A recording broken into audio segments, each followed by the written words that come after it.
अस्सलामुअलैकुम। एक और वीडियो के साथ सबाहत सुलहरी आपकी खिदमत में हाजिर है। ये वीडियो में भी थोड़ी सी छोटी हो क्योंकि इसमें हम सिर्फ डॉक्यूमेंट्स को देखेंगे जो डॉक्यूमेंट्स रिक्वायर्ड हैं अगर आप स्टडी वीज़ा पे आ रहे हैं ऑस्ट्रेलिया, कनाडा या किसी भी कॉमनवेल्थ कंट्री में।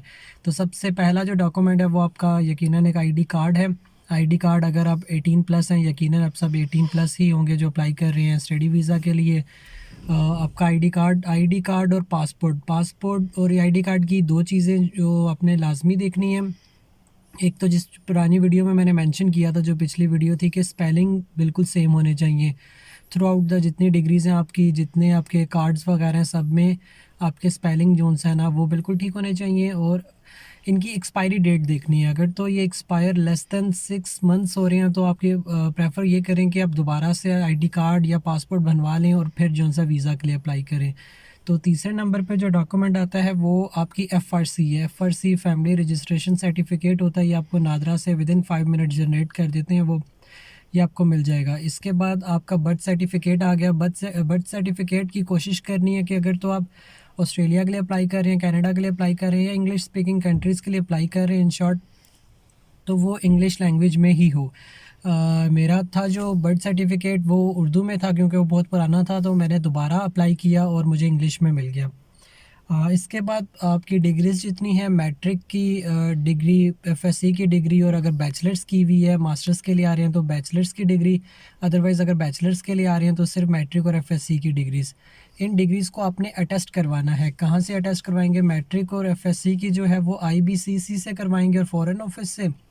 और जो अगर बैचलर्स की भी आपके पास है तो वो आप करवाएंगे एचईसी से और फ़ॉरेन ऑफिस से। एचईसी से प्रॉपर अपॉइंटमेंट लेनी पड़ती है। बहुत सी वीडियोस मौजूद हैं कि किस तरह अपॉइंटमेंट लेनी है, कि आप प्रोसीजर फॉलो करने हैं, आप वो देख सकते हैं। नहीं तो सिंपल एचईसी की वेबसाइट पर जाएं और आपको पता चल जाएगा। बहुत सिंपल सा प्रोसीजर है, आप वो कर सकते हैं।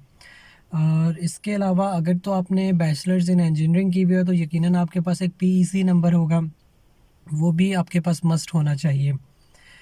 इसके अलावा जिस यूनिवर्सिटी में अप्लाई कर रहे हैं वहाँ का एडमिशन लेटर हो आपके पास, आपकी बैंक स्टेटमेंट हो। Bank statement approximate may be 20 to 25,000 Australian dollar होनी चाहिए अगर ऑस्ट्रेलिया के लिए अप्लाई कर रहे हैं। मिनिमम इतनी होनी चाहिए, अदरवाइज़ यूनिवर्सिटी ने मेंशन की होती है कि कितनी आपको बैंक स्टेटमेंट चाहिए। और एडमिशन लेटर भी हो गया।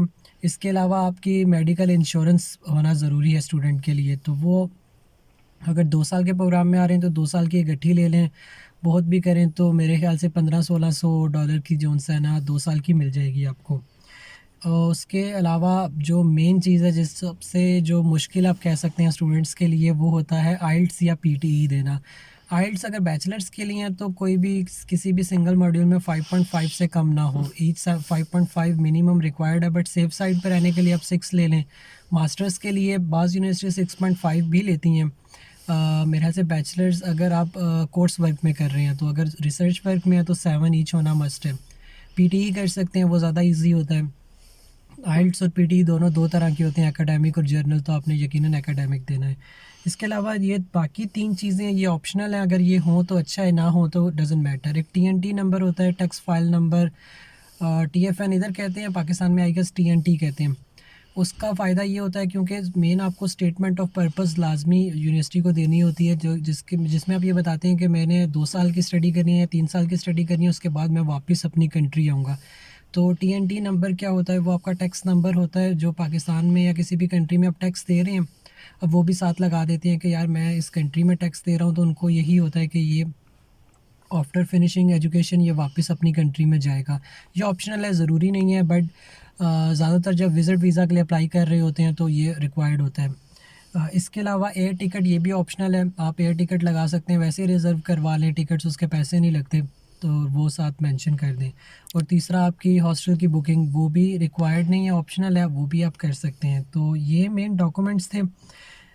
इसको हम दोबारा से एक मरतबा मैं रिपीट करता हूँ। अगर तो इसमें कोई मिसिंग है तो आप कमेंट में नीचे बता सकते हैं, तो हम उसको ऐड कर लेंगे। आपका आईडी कार्ड, आपका passport, FRC, birth certificate, matric, FSC, bachelors की डिग्री हो गई, इनको अटेस्ट भी करवाना है, बैंक स्टेटमेंट, एडमिशन लेटर और आइल्ट्स। एक चीज़ करैक्टर सर्टिफिकेट रह गया। करैक्टर सर्टिफिकेट आपको मिल जाएगा अपने ही डिस्ट्रिक्ट से, वो भी मे बी आई गेस कोशिश करेंगे। वो आप कंट्री उनको मैं भी मेंशन करनी पड़ती है। अगर आप ऑस्ट्रेलिया के लिए अप्लाई कर रहे हैं तो उनको बताना है कि वो ऑस्ट्रेलिया के लिए जनरेट करेंगे। मे बी पंजाब साइड पे जर्नल मिल जाए, बट ज़्यादातर यही होता है कि कंट्री मेंशन करनी पड़ती है, और वो वैलिड आई गेस 3 माह के लिए ही होता है।